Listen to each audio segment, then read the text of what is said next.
मातरम, जय हिंद, भारत माता की जय। मैं चक्रधारी शंखनाद से प्रमोद त्यागी। आज हम 1947 के मुद्दे पर बात करेंगे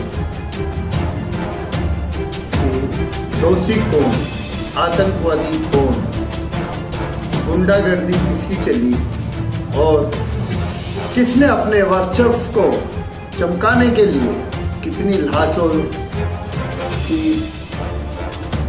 ऊपर चल चल के अपने उसको अस्तित्व को बनाया, किसने कितनी महिलाओं की इज्जतों से खेला, किसने दलाली की और फिर वही लोग हमारे देश में 70 साल राज करने के लिए आमादा।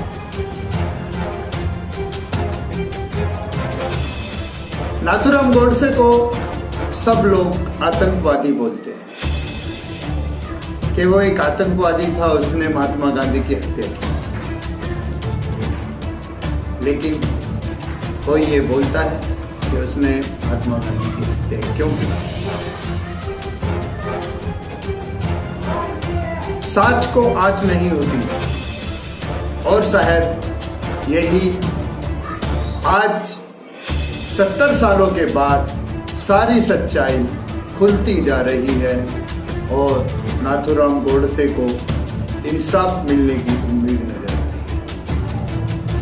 प्रधानमंत्री नरेंद्र मोदी ने नाथूराम गोडसे की फाइल को खोलने का फैसला किया है। कुछ तथ्य हम आपको बता देते हैं।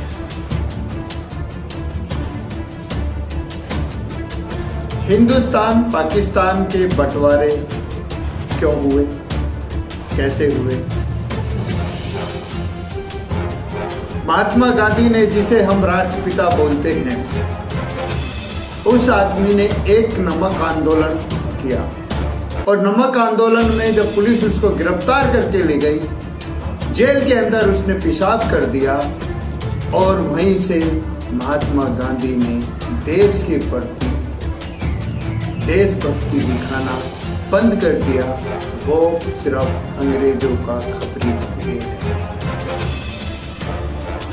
लेकिन हमारे देश की विडंबना है कि हम उसको आज भी राष्ट्रपिता बापू कह के पुकारते हैं। अगर वो चाहता तो ना ही तो सुभाष चंद्र बोस को मुंह छुपा के रहना पड़ता, ना ही भगत सिंह को, सुखदेव को, राजगुरु को फांसी होती और ना ही हमारे देश के वीर चंद्रशेखर इस तरह से मार दिए गए होते।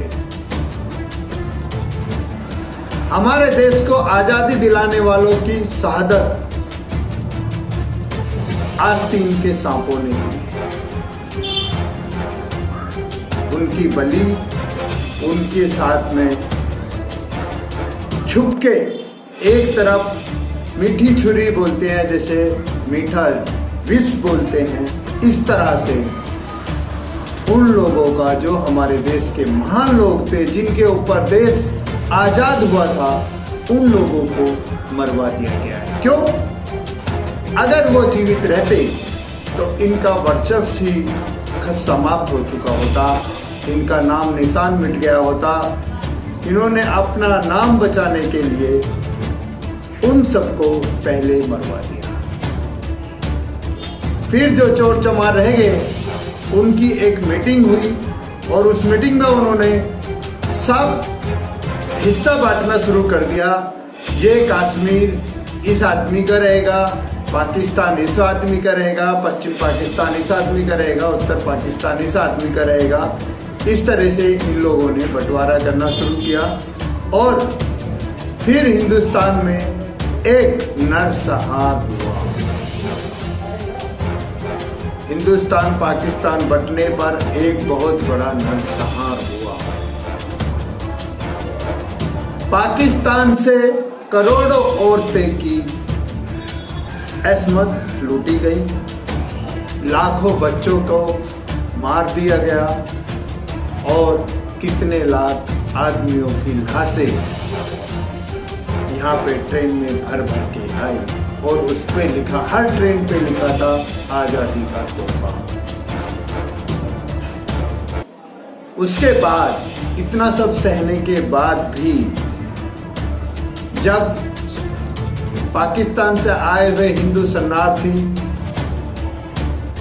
को पुलिस ने खाली पड़ी हुई मस्जिद में जगह दी, तो बिरला भवन से महात्मा गांधी ने पुलिस वालों को आदेश दिया कि मस्जिद जैसी पवित्र जगह पर कोई भी हिंदू को ना ठहराया जाए, इनको बाहर निकाल दिया जाए। 3 जनवरी की कड़कती सर्दी में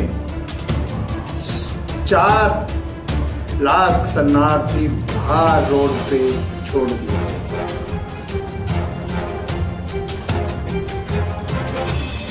क्या यही हिंसा के पुजारी थे? क्या यही इनकी हिंसा थी?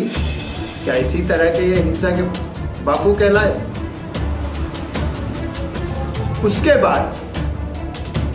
उसके बाद जब उन्होंने महात्मा गांधी से गुहार लगाई, जिसको महात्मा गांधी, सॉरी मैं महात्मा गांधी कह रहा हूँ, गांधी से जब गुहार लगाई तो गांधी ने उनको साफ साफ ये कहा कि तुम यहाँ पे आए थे, वहीं पे रहना चाहिए था। दोहरी जबान बोलने वाला महात्मा गांधी, दोहरी जबान बोलने वाला गांधी एक तरफ कहता है कि जिसको पाकिस्तान में रहना है वो पाकिस्तान में रह सकता है, जिसको हिंदुस्तान में रहना है वो हिंदुस्तान में रह सकता है, और हिंदुओं को बोलता है कि तुम पाकिस्तान में क्यों, पाकिस्तान से यहाँ क्यों आए। वो अपनी इज्जत लुटा के, अपना सब कुछ छोड़ के यहाँ पे एक आसरा लेने के लिए आए, तो उनको बोला गया कि तुम यहाँ पे क्यों आए। इस तरह की निर्दयता होने के बावजूद भी हमारे माननीय महात्मा गांधी बापू को शांति नहीं हुई। उन्होंने 56,000 करोड़ रुपया देश के खजाने से पाकिस्तान को देने का निश्चय किया, और अगर वो दिया जाता, यहीं पे बात नहीं खत्म होती। उसके बाद 11 तारीख को महात्मा गांधी ने, 11 फरवरी को महात्मा गांधी ने निश्चय किया कि वो पाकिस्तान जाएंगे, और पाकिस्तान में जिन्ना ने कुछ इस तरह के डॉक्यूमेंट्स बना के रेडी कर रखे थे कि अगर महात्मा गांधी वहां पे जाते तो आज पाकिस्तान की राजधानी हमारे दिल्ली के बॉर्डर तक टच है, और ये उस पे हस्ताक्षर भी करके आते। इसीलिए भारत को, पाकिस्तान को उत्तर पाकिस्तान और पश्चिम पाकिस्तान बनाया गया। खैर, जब ये सारी बातों का नाथूराम गोडसे को पता लगा, तो वो आदमी महात्मा गांधी का बहुत ज़्यादा भक्त था, जिस कारण शायद इसको नहीं पता लगा गांधी को कि ये आदमी ही तेरा विद्रोही बन सकता है। उसके सामने ये सारी बात हुई। उसने अपने कुछ समर्थकों के साथ में, जो देशभक्त थे, जो जिन्होंने देश के लिए कुर्बानी दी, उन लोगों से मिला और उनको सारी जानकारी दी, और उस फैसले को खत्म करने के लिए नाथूराम गोडसे ने महात्मा गांधी पर गोली चलाई।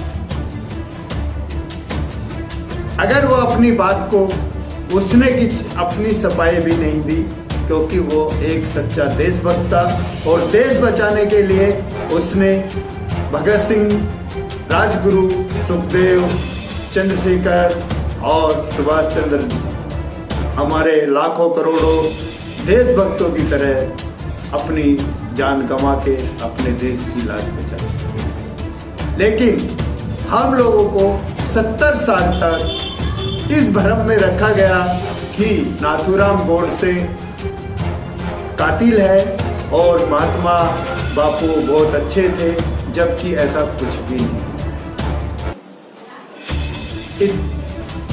आज बहुत बड़ा दिन है, क्योंकि नरेंद्र मोदी जी ने नाथूराम गोडसे की फाइल खोलने का निर्णय लिया है। कांग्रेस का दूध पानी का पानी खत्म हो जाएगा, और मुझे उम्मीद है कि नाथूराम गोडसे, भगत सिंह, सुभाष चंद्र बोस और राजगुरु, सुखदेव और चंद्रशेखर, इन सभी की आत्मा को शांति मिले। हमारे देश में जो भी मिलिट्री है वो आज सुभाष चंद्र बोस की देन है। अगर सुभाष चंद्र बोस ने अपना मिशन तैयार नहीं किया होता तो शायद हम आज भी गुलाम होते, चाहे होते किसी के, लेकिन आज भी गुलाम होते। सुभाष चंद्र बोस के मिशन से हम आज आजाद हैं, और उन्हीं की मिलिट्री की स्थापना की हुई वजह से आज हमारे देश के चारों तरफ के बॉर्डर सुरक्षित हैं। 70 सालों में वही अधिकार कांग्रेस ने फोर्स का छीन के रखा, उनको कोई आजादी नहीं दी, क्योंकि वो चाहते ही नहीं थे कि सुभाष चंद्र बोस की फनाई हुई फोर्स अपनी वीरता का परचम लहरा सके। वो हर जगह फोर्स को मरवाने के लिए ही छोड़ते थे। फिर भी हमारे देशभक्तों ने, हमारे देश के रक्षकों ने, हमारे देश के जवानों ने अपनी जान पे खेल खेल कर 70 सालों तक अपने देश की रक्षा की। जब एक घर में बच्चा पैदा होता है तो उसके 10 परिवार में कम से कम खुशी होती है, और उस बच्चे को पढ़ा लिखा के परवरिश करके उसको हम देश के लिए सौंप देती है। उस माँ का हृदय देखो जो अपने बच्चे को सौंप देती है, उस बहन का हृदय देखो, उस भाई का हृदय देखो, उस पिता का हृदय देखो, और उस पत्नी का हृदय देखो जो सुहागरात के दिन अपने पति को बॉर्डर पर लड़ने के लिए भेज देती है, और वहां से उस जवान की 50 टुकड़ों में लाश आती है, और वो अपने आप को किस तरह से संभालते हैं, फिर भी गर्व से कहते हैं कि हमारे एक बेटा और होता तो हम देश के लिए उसको भी कुर्बान करते। लेकिन ये देश के गद्दार लोग, माओवादी लोग, ये कभी देश की भावनाओं को, देश की उन माता पिता को जो वीर सपूतों को पैदा करती है, उनके सम्मान की ये कभी कदर कर ही नहीं सकते, जान ही नहीं सकते कि इस देश में जिन्होंने अपने देश को बचाने के लिए कुर्बानी दी है, उनका क्या वर्चस्व होना चाहिए। ये लुटेरे तो सिर्फ लूट के माल के लिए किसी भी तरह से लूट जाए, लूटो और जेबें भरो, बैंक भरो, यही कांग्रेस का ध्येय रहा है। और आगे कांग्रेस की निकली हुई जड़ों में से जितनी भी ये पार्टियां हैं, सारी कांग्रेस की ही देन है, कांग्रेस के पेड़ से ही ये तने निकले हैं, और ये सारे के सारे भ्रष्ट प्रवृत्ति के लोग हैं। आज देश को जानना होगा कि हमें महात्मा गांधी के नोट को स्वीकार करना चाहिए या नहीं करना चाहिए। हम चाहेंगे कि पूरे देश को इस बात पे बारीकी से ध्यान देना चाहिए, और हो सके तो इस देश के राष्ट्र भारत माता का फोटो नोट पर हो तो शायद ज़्यादा अच्छा होगा, या किसी महापुरुष का फोटो नोट पर हो तो ज़्यादा अच्छा होगा। लेकिन मेरी नज़रों में या बहुत सारे नौजवान की नज़रों में आज गांधी का फोटो नोटों पे नहीं होना चाहिए। आज के लिए दोस्तों बस इतना ही। मैं अपनी वाणी को विराम देता हूँ। वंदे मातरम, जय हिंद। चक्रधारी शंखनाद को लाइक करें, कमेंट करें, और कमेंट में जय हिंद लिखना ना भूलें। जय हिंद, वंदे मातरम। ये बात तो चीख चीख कर बताई जाती है कि गोडसे ने गांधी को मारा, लेकिन क्यों मारा ये नहीं बताया जाता। किसी को पता हो तो बताने का कष्ट करें। क्या था गांधी वध का वास्तविक कारण?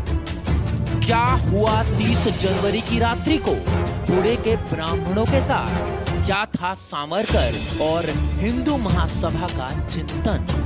क्या हुआ गोडसे के बाद नारायण राव आप्टे का? कैसी नृशंस फांसी दी गई उन्हें? यह लेख पढ़ने के बाद कृपया बताएं कैसे उतारेगा भारतीय जनमानस पंडित नाथूराम गोडसे जी का कर्ज।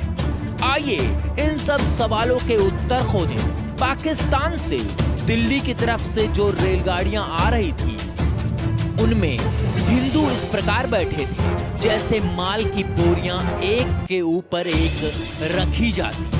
अंदर ज्यादातर मरे हुए थे, गले कटे हुए थे। रेलगाड़ी के छप्पर पर बहुत से लोग बैठे हुए थे। डिब्बों के अंदर सिर्फ सांस लेने भर की जगह बाकी थी। बैलगाड़ियां, ट्रक हिंदुओं से भरे हुए थे। रेलगाड़ियों पर लिखा हुआ था आजादी का तोहफा। रेलगाड़ी में जो लाशें भरी हुई थी उनकी हालत कुछ ऐसी थी कि उनको उठाना मुश्किल था। दिल्ली पुलिस को फावड़े में उन लाशों को भरकर उठाना पड़ा। ट्रक में भरकर किसी निर्जन स्थान पर ले जाकर उन पर पेट्रोल के फव्वारे मारकर उन लाशों को जलाना पड़ा। इतनी विकट हालत थी उन मृतदेहों की, भयावह बदबू थी। ओनली 24x7 आपके सामने जो ये पेश कर रहा है, यकीन मानिए कि ये सच की तह तक जाकर है। और सोशल मीडिया पे जो आगे लिखा हुआ है वो हम आपको बता देते हैं, लेकिन आपसे अनुरोध है शेयर कर कर ही आगे बढ़ें। सियालकोट की खबरें आ रही थी, वहां से हिंदुओं को निकाला जा रहा था। उनके घर, उनकी खेती, पैसा, अड़का, सोना, चांदी, बर्तन सब मुसलमानों ने अपने कब्जे में ले लिए थे। मुस्लिम लीग ने सिवाय कपड़ों के कुछ भी ले जाने पर रोक लगा दी थी। किसी भी गाड़ी पर हल्ला करके हाथ को लगे उतनी महिलाओं, बच्चियों को भगाया गया, बलात्कार किए गए। एक भी हिंदू स्त्री वहां से वापस नहीं आ सकी बलात्कार किए बिना। जो स्त्रियां वहां से जिंदा वापस आईं, वो अपनी वैद्यकीय जांच करवाने से डर रही थी। डॉक्टर ने पूछा क्यों? उन महिलाओं ने जवाब दिया, हम आपको क्या बताएं, हमें क्या हुआ है। हम पर इतने लोगों ने बलात्कार किए हैं, हमें भी पता नहीं। उनके सारे शरीर पर चाकुओं के घाव थे। आजादी का तोहफा। जिन स्थानों से लोगों ने जाने से मना कर दिया, उन स्थानों पर हिंदू स्त्रियों की नग्न यात्राएं निकाली गईं। बाजार सजाकर उनकी बोलियां लगाई गईं। उनको दासियों की तरह खरीदा बेचा गया। 1947 के बाद दिल्ली में 4 लाख हिंदू निर्वासित आए और इन हिंदुओं को जिस हाल में यहाँ आना पड़ा था, उसके बावजूद पाकिस्तान को 55 करोड़ रुपए देने ही चाहिए, ऐसा महात्मा जी का आग्रह था। जी हाँ, ये महात्मा गांधी का आग्रह था, क्योंकि 1/3 भारत के टुकड़े हुए हैं तो भारत के खजाने का 1/3 हिस्सा पाकिस्तान को मिलना चाहिए। विधिमंडल ने विरोध किया, पैसे नहीं देंगे, और फिर बिरला भवन के पेंटागन में महात्मा गांधी जी अनशन पर बैठ गए। पैसे दो नहीं तो मैं मर जाऊंगा। एक तरफ अपने मुंह से ये कहने वाले महात्मा जी, किसी हिंसा उनको पसंद नहीं है। दूसरी तरफ जो हिंसा कर रहे थे उनके लिए अनशन पर बैठ गए। क्या यह हिंसा नहीं थी? अहिंसक आतंकवाद की आड़ में दिल्ली में हिंदू निर्वासित के रहने की कोई व्यवस्था नहीं थी। इससे ज्यादा बुरी बात तो ये थी कि दिल्ली में खाली पड़ी मस्जिदों में हिंदुओं ने शरण ली। तब बिरला भवन से महात्मा गांधी जी ने भाषण में कहा कि दिल्ली पुलिस को मेरा आदेश है, मस्जिद जैसी चीजों पर हिंदुओं का कोई ताबा नहीं रहना चाहिए। निर्वासितों को बाहर निकालकर मस्जिदें खाली करें, क्योंकि महात्मा गांधी जी की दृष्टि में जान सिर्फ मुसलमानों में थी, हिंदुओं में नहीं।